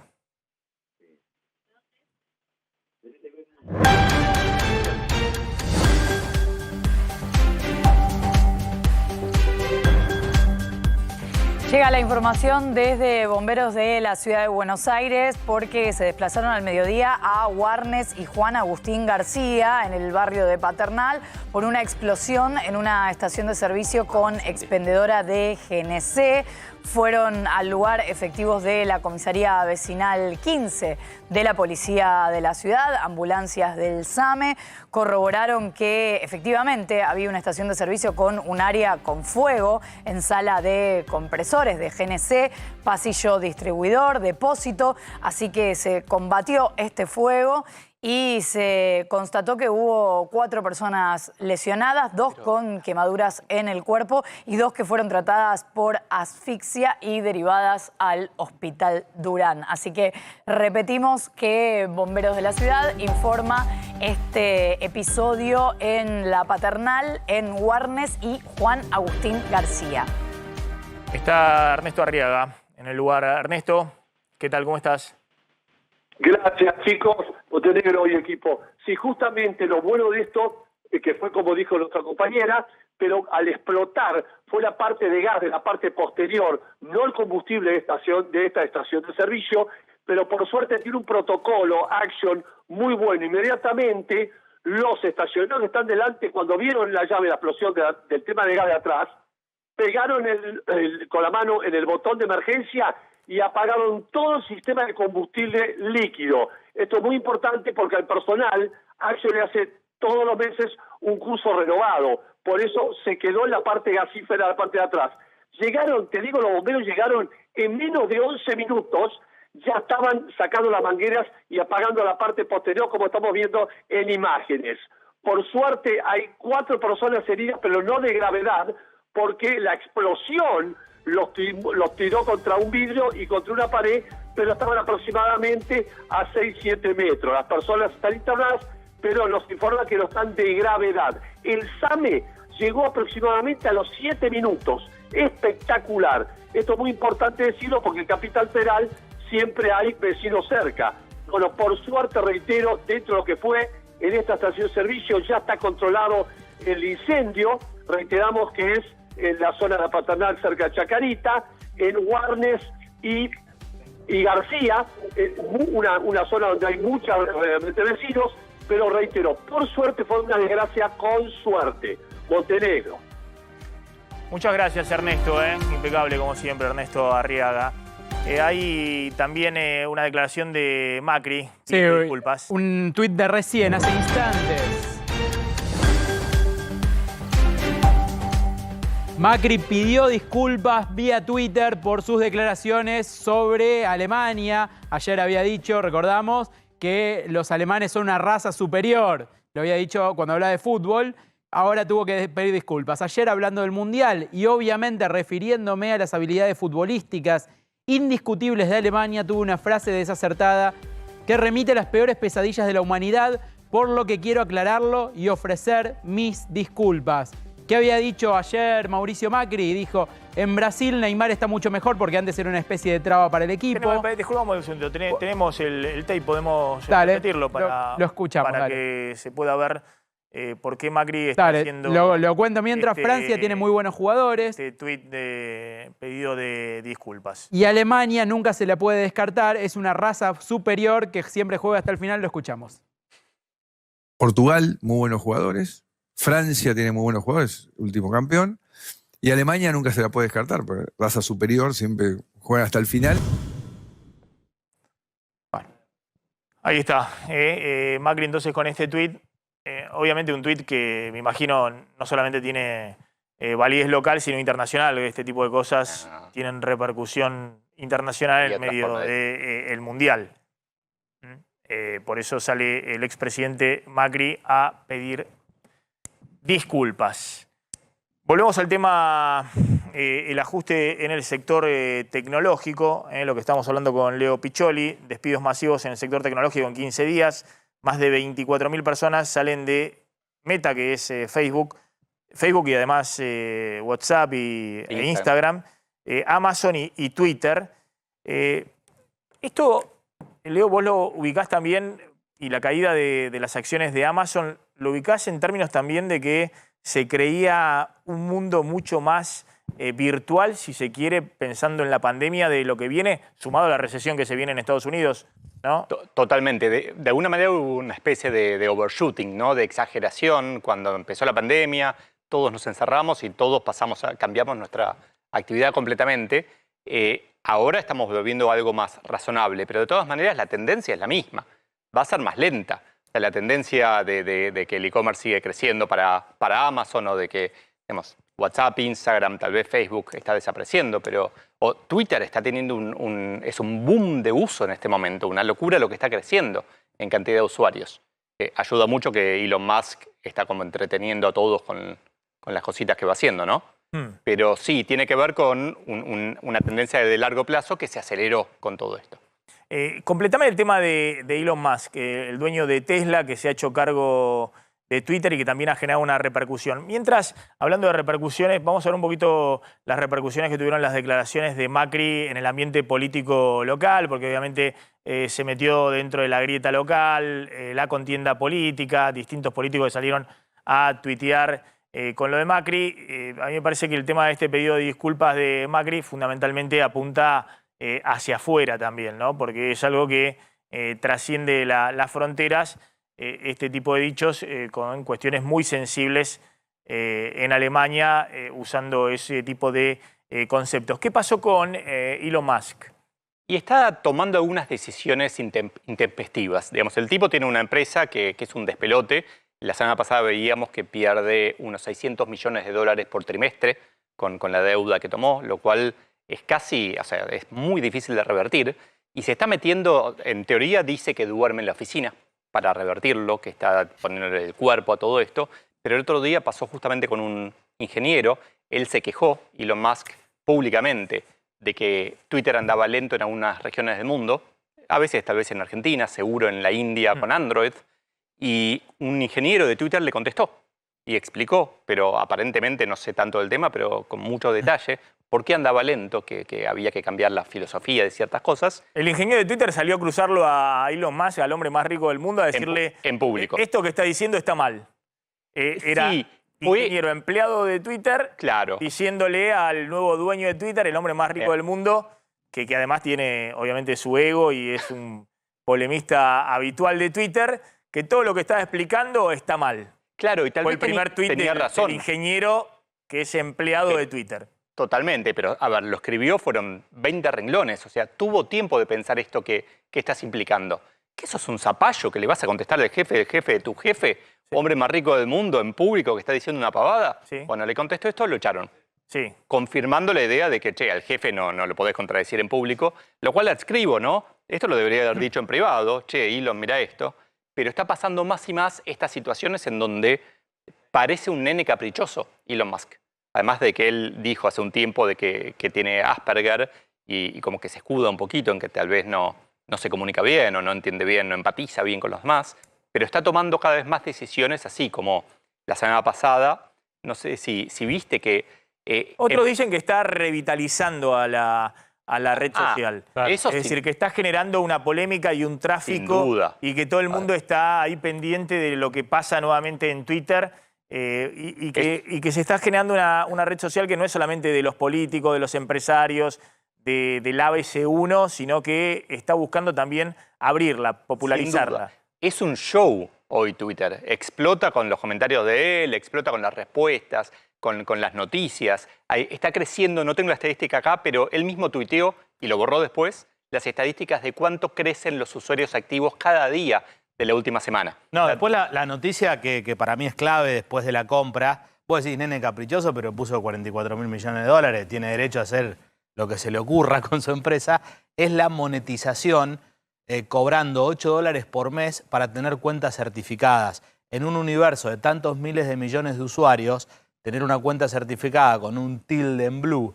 y pagar por eso $8 por mes, bueno, significaría un vuelco tremendo en este déficit que tiene trimestres con 600 palos para abajo, en dar vuelta enseguida a la taba, ¿no? Déjame curiosidad que pasó, que alguien compró una cuenta por $8, se cambió el nombre al nombre de un laboratorio muy grande que fabrica insulina y tuiteó la semana pasada, a partir de este mes la insulina será gratis en todo Estados Unidos.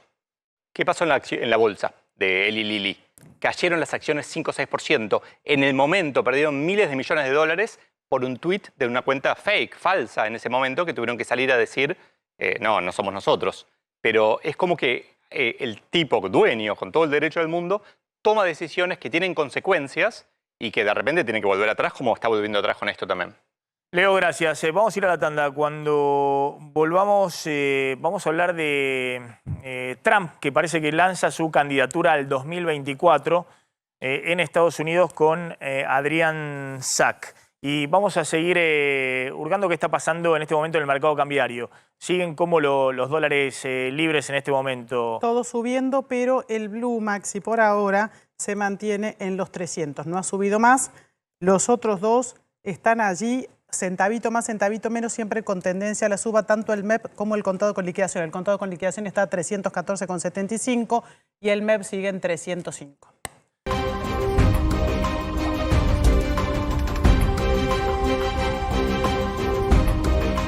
Bueno, la información en este momento pasa por el mercado cambiario, el dólar blue en 302 pesos. 302 pesos, sigue hacia arriba, Maxi. Exactamente. Y los dólares libres, el dólar contado con liqui en 315 el contado con liquidación, 304,76 el dólar MEP. Y casi 305 pesos el dólar MEP, el dólar de dolarización de las empresas.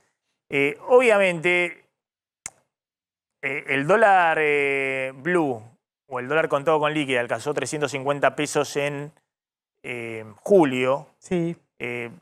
No es esos 350 pesos. A eso hay que sumarle la inflación. Claro. Es decir, ese dólar de 350 a valores de hoy, con la inflación que transcurrió, más de 25% de inflación, es un dólar arriba de los 430 pesos. ¿No? Y por eso, bueno, muchos empiezan a ver con ese dólar en 300 o en 290, como estaba hasta la semana pasada el blue, tranquilo, con 6-7% de inflación mensual, un dólar que empieza a quedar barato nuevamente. Y por eso empieza a haber demanda de esos dólares libres. En medio de todo esto, las declaraciones de Gabriel Rubinstein, del viceministro de Economía, no son declaraciones para tranquilizar el escenario económico, sino todo lo contrario. Sí, participó Maxi hace un rato nada más en un simposio de mercado de capitales y finanzas organizado por IAEF. Perdón, la declaración de, claro, la fuerte no es, no se puede salir del cepo ahora, porque es una obviedad. Digamos, estamos hace más de 3 años que nadie puede salir del cepo en estas condiciones. Sí. La declaración fuerte de Rubinstein es, si en este momento haces una devaluación y sale mal, te vas a un rodrigazo. Lo insólito es que Rubinstein había presentado un paper antes de asumir como ministro, en julio, en distintos foros económicos, un documento donde él decía que había que devaluar 50%, subir el dólar oficial 50%, y después hacer un plan de estabilización, que fue la primera opción que le ofreció Rubinstein a Massa. Subir fuerte las tarifas de servicios públicos, devaluar 50%, y después sí hacer un plan de estabilización y desindexación de los precios con congelamientos, acuerdos y demás. Ahora Rubinstein está reconociendo que están en una dinámica donde van a tratar de todas las maneras posibles de no devaluar, porque el propio Rubinstein está temiendo de que si vos le pegás un salto al tipo de cambio oficial, te vas a una hiperinflación. Correcto. Textualmente dijo el viceministro de Economía, no sabemos hasta dónde vamos a llegar, pero Massa tiene una capacidad de trabajo fenomenal y de negociación grande. Yo aporto desde lo macro en el tema fiscal y en el tema cambiario hasta que resolvamos el tema de la brecha. Después lo importante, lo que decías vos, alerta respecto a que una devaluación puede llevar a un Rodrigazo, ¿no? Que se desmadre todo. Y después en un momento defendió el tema de precios justos, pero dijo que había sido una muy mala idea el nombre porque remite a Hugo Chávez, que tenía el programa con el mismo nombre, Precios Justos. Otras textuales de Rubinstein. Él lo dijo públicamente eso. Sí, claro, esto lo dijo. Por eso llamó la atención entre los empresarios la sinceridad de Gabriel Rubinstein. Sincericidio. Textualmente dijo, un 60% de inflación es horrible, pero 60 es mejor que 100 y pone mejor el panorama para cualquier gobierno que venga. Yo no creo que cuanto peor mejor, cuanto mejor mejor. Continuó y después lo que te decía hace un rato, que cree que va a ser imposible de cumplir el presupuesto, las metas presupuestarias de lo que se mandó al Congreso, ¿no? Está Adrián Sack en Estados Unidos. Adrián, ¿qué tal? ¿Cómo estás?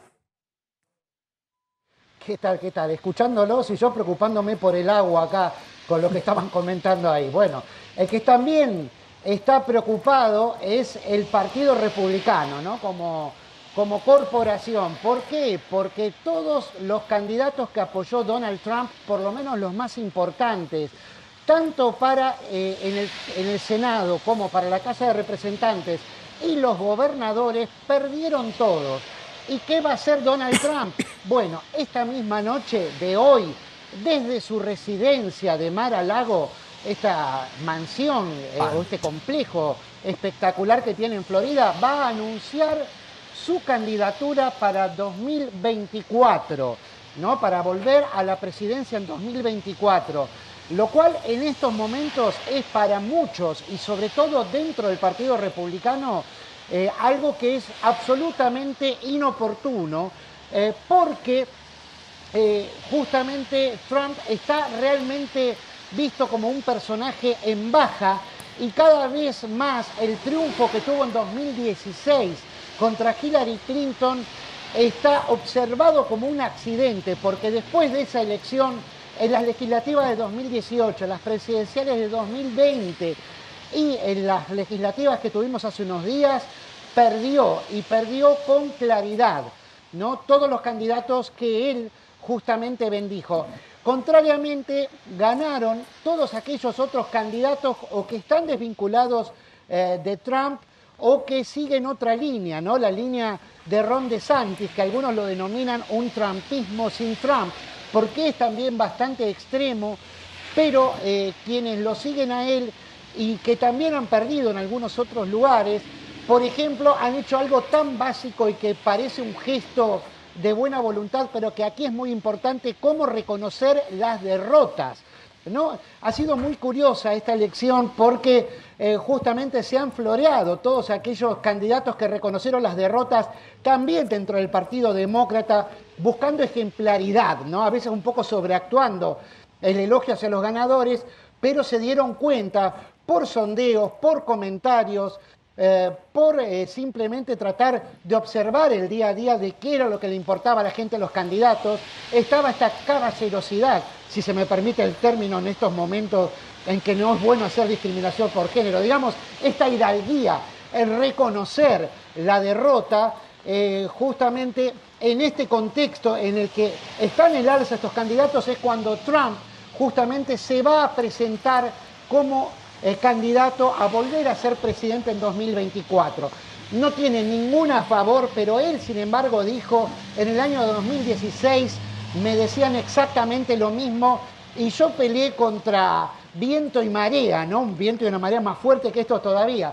Pero hay que decir que en ese momento era una novedad, que Obama estaba en desgaste, ¿no? Realmente, y que había... Era un momento interesante para hacer disrupción en la clase política. Bien, vamos a ver entonces que mañana mucha imagen de Trump con el lanzamiento de su candidatura. Trump parece que ya los norteamericanos, que tienen algunas reglas institucionales mayores que en Latinoamérica, ya parece que Trump queda más para un candidato en Latinoamérica, digamos, ¿no? no en Estados Unidos, digamos, como que desde el punto de vista genera mucho fanatismo, mucho adepto y demás, pero desde el punto de vista de resultados empiezan a sospechar desde el Partido Republicano de que sea una fórmula exitosa. Adrián, gracias. Nos reencontramos mañana. Ahí estaba Adrián Sack desde Estados Unidos. Hoy le tenía que decir, se cuide de la lluvia. Gran paraguas tenía ahí, transparente, Adrián Sack, ahí desde Atlanta. Ronda final, Candela. Bueno, empiezan a aparecer los candidatos dentro del Frente de Todos, Maxi. Parece que no fuera importante, pero la verdad es que empiezan a aparecer candidatos, además de Alberto Fernández, que ya dijo que quiere ser candidato en una PASO para ser reelecto como presidente de la Nación. Ahí estamos viendo una foto del jefe de gabinete, Juan Mansur, con Verónica Magario. Muy curioso esto, porque Mansur, que ya se anunció su salida del gabinete, seguramente algo que va a ocurrir entre febrero y marzo, se decía que era para volver a Tucumán y que iba a replegar fuerzas y de hecho se iba a unir a Jaldo, que fue su vice y que ahora quedó como gobernador, para armar una fórmula Jaldo-Mansur. Ahora, no se descarta que la salida de Mansur tenga que ver con una candidatura presidencial que busque competir en las PASO. No sabemos si esto puede llegar a tener resultados positivos o no, pero Mansur se anota en la carrera presidencial. Otro que está anotado también es Guado de Pedro. No lo quieren decir todavía, ni en lo de Mansur ni en lo de Guado, pero son dos integrantes del gabinete que ya están anotados en la carrera presidencial dentro del Frente de Todos. Vamos a ver quién se suma, ahora que te diría, me arriesgaría a que Flor me ganó la apuesta y efectivamente van a haber paso el año que viene. Flor, ojo con el Soy tema. Millo ahora. Ojo con el tema Elegante. ¿El gobierno está denunciando Elegante? Sí, lo va a denunciar penalmente porque resulta que en junio pasado se murió el Nova, un músico de Cumbia 420 que era amigo de Elegante. Lo había llamado el gobierno a Elegante para ver si no quería grabar un mensaje en relación a esto y a la conciencia vial. Por supuesto, Elegante con todo su derecho dijo que no, pero después se difundió un video donde se lo ve a Elegante subido a una limusina, ahí lo vemos, pasando la cabeza por encima del techo de la limusina y atrás un montón de motoqueros, muchos de ellos sin casco, haciendo wheelie, en actitudes muy imprudentes en materia de conciencia. Bueno, así es como murió el Nova. Bueno, la mamá dice que no exactamente así, sino que era que estaba en exceso de velocidad, pero era una actitud imprudente al volante. Entonces, en esta especie... Pero el Nova solía hacer ese tipo de cosas. Claro. Entonces, en esta especie de homenaje que le hacen, el gobierno sostiene que esto es una actitud que se puede denunciar y eso es lo que planea hacer a partir de esto. Y además lo avisó el director de la Agencia Nacional de Seguridad Vial. Recordemos que es los siniestros viales la principal causa de muerte en jóvenes en la Argentina. Cortita, una buena noticia, porque se va el dólar, se dispara, todo mal para la economía. Vos sabés que llovió y mucho el fin de semana en la Pampa húmeda. La cosecha de trigo está prácticamente perdida, 3.000 millones de dólares menos, mucho trigo no se va a poder cosechar. Pero acordate lo que te digo, Maxi, se va a dejar de sembrar maíz, se va a sembrar muchas hojas si sigue lloviendo y esto que pensábamos que podía ser tremendo para el gobierno la semana pasada, ya no es tan grave con la lluvia del fin de semana. Es decir, va a tener menos dólares ahora en diciembre por el trigo, pero puede tener más dólares en marzo, abril. Después va a haber menos maíz y bastante más soja. Hablamos mañana de la reaparición de Cristina. Sí, la reaparición de Cristina. En el Día de la Militancia. Y otro tema que se viene, que es el debate del presupuesto en el Senado. Bien, gracias a la gente de Varonil, que como siempre me acompaña, ahí en Corrientes 2238. Ahí están Robertito y Mariana. ¿Cómo andan? Maxi? ¿Todo bien? ¿Te vas a jugar al tenis un poquito? ¿Hacer un drible?